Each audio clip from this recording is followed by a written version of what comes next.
আচ্ছা, নিজের মানুষকে রান্না করে খাওয়াতে কার না ভালো লাগে, আর সেখানে যদি হয় স্পেশাল সামথিং, যেমন ইলিশ মাছ। হ্যাঁ, বাঙালিদের এমনই একটি ফেভারিট মাছ যেটা সবার ভালো লাগে, সবার মানে সব বাঙালিরই পছন্দ বলতেই পারি। তো আজকে আমি রান্না করে নিয়েছিলাম ইলিশ মাছ সর্ষে দিয়ে, কিন্তু আজকের রেসিপিটি একদমই আলাদা আর একদমই সিম্পল। তাই যারা ইলিশ মাছ একদমই রান্না করতে পারে না, বা যারা একটু ইলিশ মাছটা রান্না করতে একটু টাফ মনে করেন, তো ওই বিগিনারদের জন্য আমি আজকে রেসিপিটি নিয়ে এসেছি। আর এখানে আমি আমার হাজব্যান্ডকে একটু রান্না করে টেস্ট করিয়েছিলাম যে খেতে কেমন হয়েছে, তো রিয়াকশানটা আপনাদের সামনেই আছে। যাই হোক, একদম যারা ইলিশ মাছ প্রথম রান্না করছে, তো তাদের জন্য আমি আশা করি এটা খুব সিম্পল, একদম সহজভাবে একটি প্রসেস হবে। তাই আমি সঙ্গীতা, আমার চ্যানেল সঙ্গীতা ক্রিয়েটিভ জোনে আপনাদের সবাইকে স্বাগত জানাই। আর আজকের যেটি রেসিপি সেটি আমি স্টার্ট করবো একদম সহজ পদ্ধতিতে। তো চলে আসুন, ভিডিওটি স্টার্ট করা যাক। এখানে আমি বড় ধরনের ইলিশ মাছ নিয়েছি, আর মাছের যে পরিমাপটা সেটা হলো 700 গ্রাম। আর এখানে মাছের পিস হয়েছে 3টে, আর মাথা নিয়ে হয়েছে 2 পিস। তো আপনারা ভালো করে মাছটি ধুয়ে পরিষ্কার করে একটু ভালো করে ধুয়ে নেবেন, যাতে আঁশ টাশগুলো একদম ছাড়িয়ে যায়। তো এখানে দেখুন, আমি পরিষ্কার করে ভালো করে ধুয়ে নিয়েছি। আর এখানে আমি একটা কথা বলে রাখি যে ছোট ধরনের ইলিশ মাছ থেকে বড় ধরনের টাটকা ইলিশ মাছগুলোর টেস্ট কিন্তু দ্বিগুণ হয়, তাই তরকারিটাও খুব খেতে ভালো হয়। তো এখানে আমি বাকি যে উপকরণগুলো নিয়েছি, এটা হলো লঙ্কা কুচি, পেঁয়াজ কুচি আর টমেটো কুচি। তো টমেটোটা অপশনাল, আপনারা চাইলে দিতে পারেন, নাও দিতে পারেন। দিলে একটু হালকা একটা টমেটোর ট্যাঙ্গি ফ্লেভার আসে, একটু টক ফ্লেভার একটা আসে, যেটা খেতে খারাপ লাগে না। তো এখানে আমি সবজির মধ্যে এগুলো নিয়ে নিয়েছি। তার সাইডে নিয়ে নিয়েছি আমি একটু ধনেপাতা কুচি। তারপর এখানে আমাদের আজকের কি ইনগ্রিডিয়েন্ট হলো সর্ষে পোস্ত। সর্ষে পোস্তর মধ্যে আপনারা শুধু সর্ষেটাও ইউজ করতে পারেন। আমি এখানে সর্ষে পোস্তর গুঁড়ো নিয়েছি, যেটা আমি বাড়িতে না, এটা আমি কেনা সর্ষে পোস্তর গুঁড়ো ইউজ করছি, যেটা প্যাকেটে আসে। তো আপনারা ওটাই ইউজ করতে পারেন, কারণ ওটা ইউজ করলে একটু ইজি হয়ে যায় প্রসেসটা, বাড়িতে পেস্ট করলে একটু সময় লাগে। তো আমি এখানে প্যাকেট সর্ষে পোস্তর যে গুঁড়ো সেটা ইউজ করছি। আর এটা ইউজ করতে গেলে এটার একটা প্রসেস আছে, সেটা হলো আপনারা রান্না করার 10 মিনিট আগে একটু হালকা গরম জলের মধ্যে ভিজিয়ে রাখবেন, এবং সঙ্গে একটুখানি হলুদ গুঁড়ো দিয়ে জিনিসটাকে মিক্স করে পেস্ট করে নেবেন।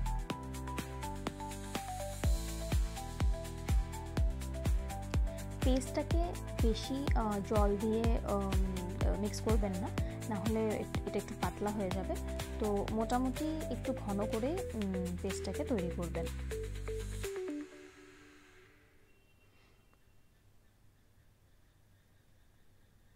এখানে দেখুন, আমি পেস্টটা তৈরি করে নিয়েছি, আর একদম ঘন রেখেছি, মোটেও পাতলা করিনি। পাতলা করলে জিনিসটা আসলে যখন আপনি মাছটাকে কষাবেন, তখন জিনিসটা সঠিকভাবে হবে না। তো একটুখানি ঘন করে পেস্টটা তৈরি করবেন। তার পাশাপাশি আমি একটু আদা আর লঙ্কা একটু থেতো করে নিয়েছি। এটা আমি আর গ্রাইন্ড করিনি। দেখুন, ইলিশ মাছ রান্না করার একটি ভালো গুণ হলো যে ইলিশ মাছের নিজস্ব একটা টেস্ট আছে, তাই ইলিশ মাছের মধ্যে বেশি মশলা দিলে মাছটার টেস্টটা একটু নষ্টই হয়ে যায় বলা যায়। তাই ইলিশ মাছে যতটা কম পারা যায় মশলাটা একটু কম ইউজ করলেই ভালো। আর র মশলা যেগুলো আমি ইউজ করি, সেখানে ওই আদা আর লঙ্কা কুচি একটু দিলেই হয়ে যায়। তো ওই জন্য আমি এখানে একদম যত সামান্য আদা আর লঙ্কার পেস্ট একটু করে নিয়েছি। এখন একটি ফ্রাইং প্যান গরম করে তাতে আমরা দিয়ে দিচ্ছি সর্ষের তেল, যেহেতু ইলিশ মাছ সর্ষের তেলে বেশি ভালো হয়। তো আমি ফ্রাইং প্যানে সর্ষের তেলটা গরম করার জন্য রেখে দিয়েছি, আর সাইডে নিয়ে নিচ্ছি মাছগুলো, ধুয়ে রাখা মাছগুলো। তো এবারে মেন প্রসেসটি আমি স্টার্ট করছি, যে একদম সহজ পদ্ধতিতে আপনারা ইলিশ মাছটা কীভাবে বানিয়ে নিতে পারবেন। তো প্রথমত সব মাছের পিসগুলো আপনারা একটা খালি পাত্রে নিয়ে নিন। তারপর ওতে আমরা যে ইনগ্রিডিয়েন্টগুলো তৈরি করে রেখেছিলাম সেগুলো এক এক করে এখানে দিয়ে দিতে হবে। এবারে আমি এতে প্রথমে দিয়ে দেব পেঁয়াজ কুচির কিছু একটা অংশ। সব পেঁয়াজ কুচিগুলো দিচ্ছি না, আমি পরে কারণটা বলছি। প্রথমত এখানে একদম 70% পেঁয়াজ কুচি আমি এখানে দিয়ে দিচ্ছি। তারপর দিয়ে দিচ্ছি লঙ্কা কুচি, আর লঙ্কাও আমি কিছুটা রেখে দেবো, সেটাও আমি পরে বলছি। তারপর এখানে আমি টমেটোগুলো এই মুহূর্তে দিচ্ছি না, টমেটোগুলো আমি কখন দেবো সেটা দেখাচ্ছি। তো এখন তারপরে ইনগ্রিডিয়েন্ট যেগুলো দেবো তার মধ্যে হলো আমাদের কি ইনগ্রিডিয়েন্ট, যেটা হলো সর্ষে পোস্তর পেস্টটা করে রেখেছিলাম সেটাও এখানে আমরা অ্যাড করে দেবো।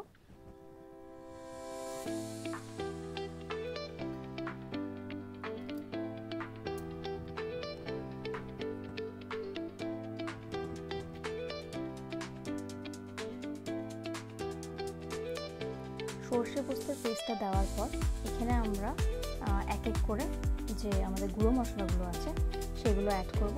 তার মধ্যে প্রথমেই আমরা দিয়ে দেব 1 টিস্পুন হলুদ গুঁড়ো,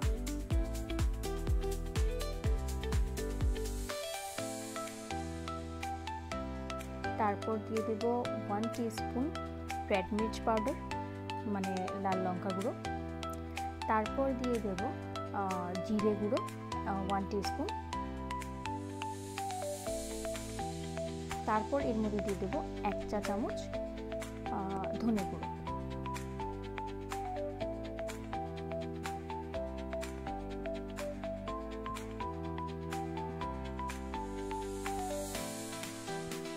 এখন এখানে আমরা নুন দিচ্ছি 1 টেবিল স্পুন, পরে আপনাদের প্রয়োজন মতো আপনারা অ্যাড করে নিতে পারবেন, কিন্তু পরিমাণটা আমি 1 টেবিল স্পুনই দিচ্ছি।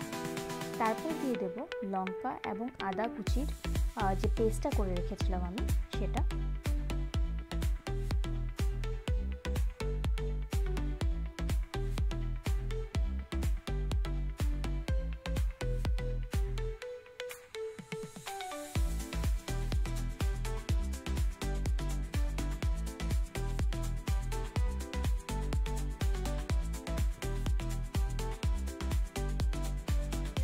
এবারে সব কিছু দেওয়া হয়ে গেলে লাস্টে আমরা অ্যাড করব এখানে একটু কাঁচা সর্ষের তেল।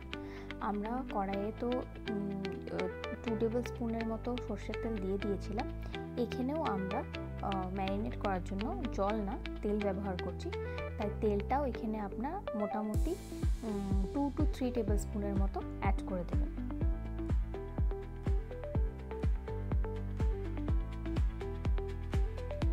তারপর সব কিছু এগুলো দেওয়া হয়ে গেলে ভালো করে আস্তে আস্তে মাছগুলোকে মশলার সাথে ম্যারিনেট করবেন। শুধু ধ্যান রাখবেন ইলিশ মাছটি খুবই নরম হয় আর পট করে ভেঙে যেতে পারে, তাই একদম ভালো করে মাছগুলোকে সিঙ্গেলভাবে নিয়ে মশলাগুলো হালকা হালকা করে ম্যারিনেট করে নেবেন। এখানে আমি যেভাবে করছি এটা ভালো করে দেখে নিন।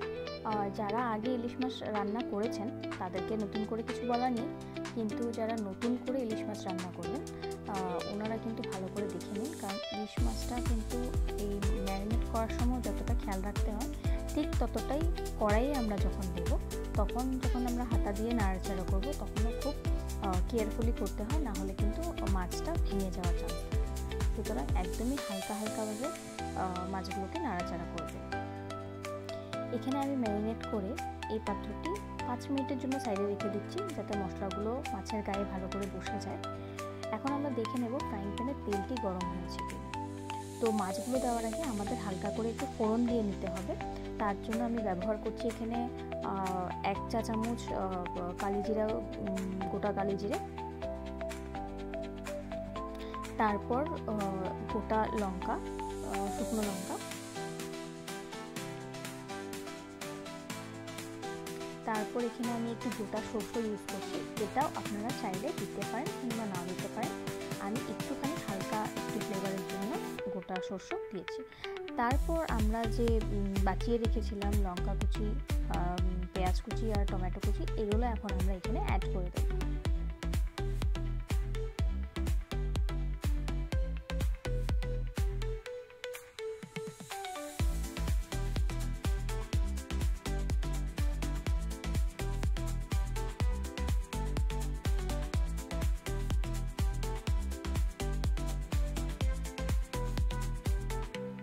সবজিগুলো যখন আপনারা নাড়াচাড়া করবেন তখন একটু লক্ষ্য রাখবেন যে যাতে এগুলো ভালো করে মানে কি বলবো ফ্রাই হয়ে যায়, একটু লাল লাল হয়, আর এতে তখনই একটুখানি নুন অ্যাড করে দেবেন। আর একটা জিনিস খেয়াল রাখবেন যে এগুলো যাতে বেশি কড়া ফ্রাই না হয়, একটু মানে হালকা জাস্ট রেডিশ ভাবটা থাকে। বেশি যদি পুড়ে যায় বা বেশি যদি ভাজা হয়ে যায় তখন কিন্তু মাছগুলোর সাথে সবজিগুলোর যে যেটা বয়লিং প্রসেস বা কী বলবো স্বাদটা ওটা কিন্তু বেরিয়ে আসবে না, ফ্লেভারটা কিন্তু সবজি নষ্ট হয়ে যাবে। তাই হালকা কাঁচা করে ভেজে নেবে। যখন হালকা লাল লাল হয়ে যাবে তখন একে একে মাছগুলো এতে দিতে হবে। দেখুন এখানে একটু একটু লাল হয়ে গেছে, তো এখন আমরা এখানে এক পিস করে মাছগুলো ছেড়ে দিতে পারি। তো এখানে ঢেকে রাখা মাছগুলো এবার আমি নিয়ে নেব, আর একদমই খুব সাবধানে এক এক করে মাছ আমি এখানে ছাড়ব। দেখুন মাছগুলো ভালো করে মশলার সাথে ম্যারিনেট হয়ে গেছে, মাছের গায়ে সমস্ত মশলা ভালো করে ঢুকে গেছে। তো এখন আমি এক এক করে মাছগুলো এতে আস্তে আস্তে ছেড়ে দেব।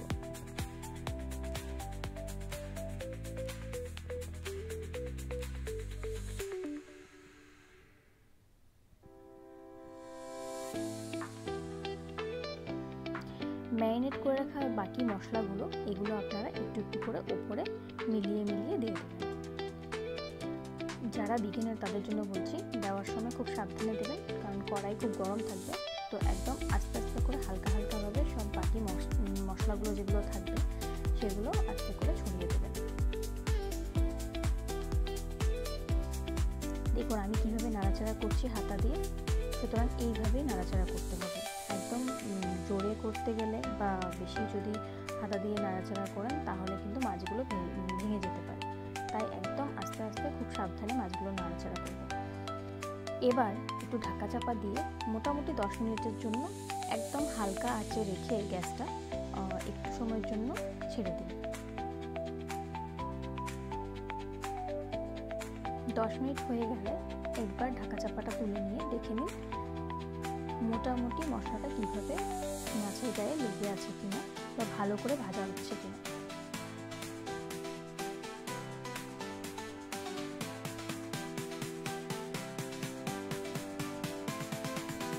এইভাবে এক পিস করে মাছগুলোকে উল্টে পাল্টে দিতে হবে, যাতে দুদিকেই ভালো করে মাছটা মশলার সাথে কষানো হয়ে যায়।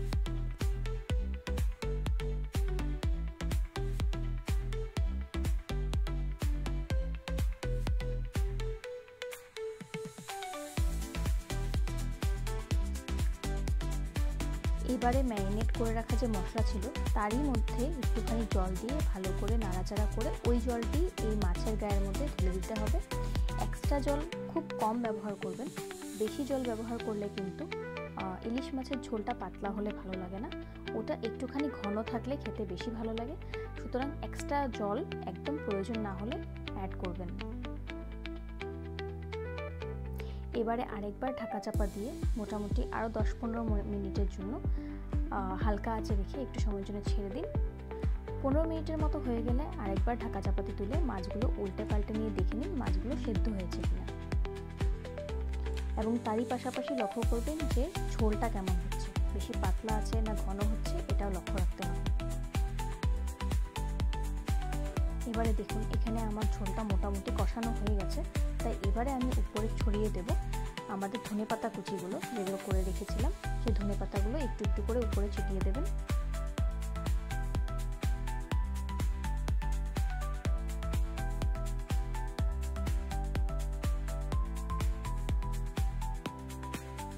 এবারে তরকারি মোটামুটি হয়ে এসছে, খালি একটু 5 মিনিটের জন্য আরেকবার ঢাকা চাপা দিয়ে দিন, যাতে ধনেপাতা কুচির ফ্লেভারটা ভালো করে পুরো মশলা এবং মাছের সাথে মিশে যায়। এবারে 5 মিনিট হয়ে গেলে একবার দেখে নিন মশলাটা ভালো করে তেল ছেড়েছে কিনা, মাছগুলো হালকা হালকা সেদ্ধ হয়েছে কিনা। তারপরে আপনারা মোটামুটি যদি বুঝে যান যে মাছগুলো সেদ্ধ হয়ে গেছে আর মশলাটাও কষানো হয়ে তেল ছেড়ে দিয়েছে, তাহলে বুঝে নিন যে তরকারিটা রেডি হয়ে গেছে। সর্ষের ইলিশ একদম রেডি, পারফেক্টলি কুক। এখানে দেখে নিন এটাও মোটামুটি ভালো করে বোঝাই যাচ্ছে যে আমাদের তরকারি রেডি হয়ে গেছে। এবারে তরকারি হয়ে গেলে আস্তে করে গ্যাসটি অফ করে এক পিস করে খুবই সাবধানে মাছগুলি কড়াই থেকে তুলে নিন।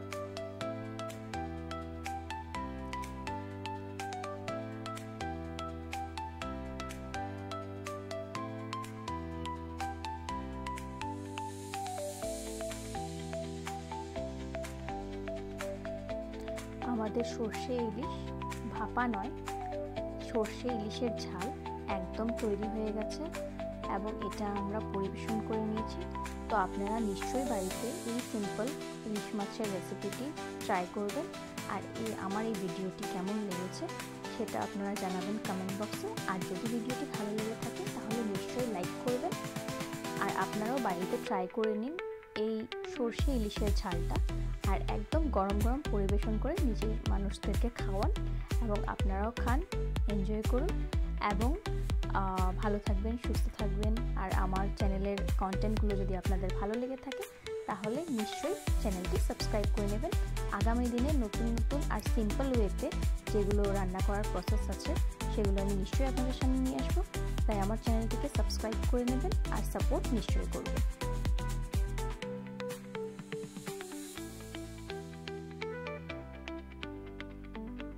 আজকের জন্য এই পর্যন্ত, আগামী দিন নিশ্চয়ই দেখা হবে। এখনের জন্য টাটা।